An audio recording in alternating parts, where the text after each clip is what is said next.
I've always wished I was handy. You know what I'm talking about. Some folks can fix almost anything, do any DIY project, build a deck, put an addition onto the house, put down floor tiles. You name it, they can do it. But not me.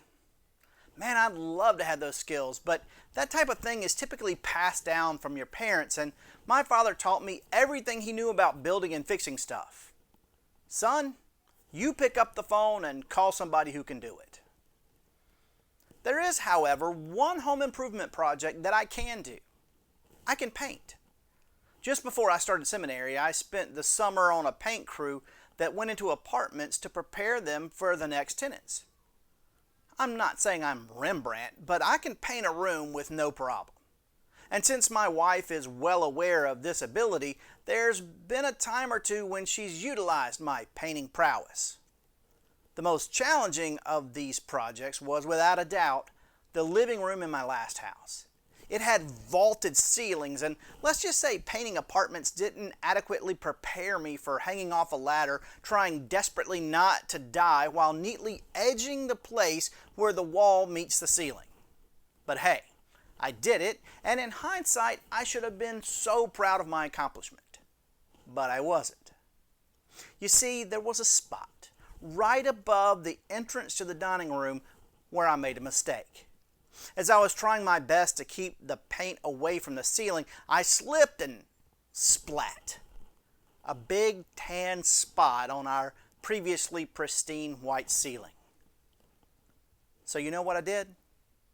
Even though we had only been living there for 6 months or so, I knew that there was no way I could ever walk into that room without seeing my horrible mistake. So we sold the house and moved. Wouldn't that be completely idiotic? I mean, seriously, who would upend their entire life simply because of a simple mistake like that? But we do it, don't we? We allow a single mishap to upend our entire lives. Every time we see ourselves in the mirror, we're reminded of our mistake and find ourselves stuck in this downward spiral of regret, self-hatred, and disappointment. Granted, in the grand scheme of things, paint on the ceiling isn't that big of a deal. Some mistakes are bigger than others, and some blunders are a little more difficult to get past. But at the end of the day, is it really worth all of the torture you're putting yourself through? Look, no matter what you've done, the sun will still come up in the morning. Everybody messes up from time to time, so don't be so hard on yourself. Nobody's perfect. God forgives you, so learn from your mistake, forgive yourself, and move on. And while you're at it, maybe, just maybe, you should also consider extending that same grace to others. Saying everybody makes mistakes reminds us that we are imperfect humans, but for some reason we still act surprised and horrified anytime another human being could act so insensitively or be so pathetic as to make a dumb decision, have a misstep in manners, a slip up in speaking, or a boo-boo in behavior. They do one wrong thing and that upsets us, or that we deem to be unacceptable, and they're done.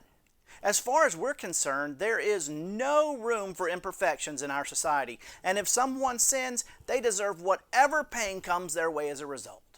They made the mistake, so they've lost our business, our respect, our support, and maybe even our friendship.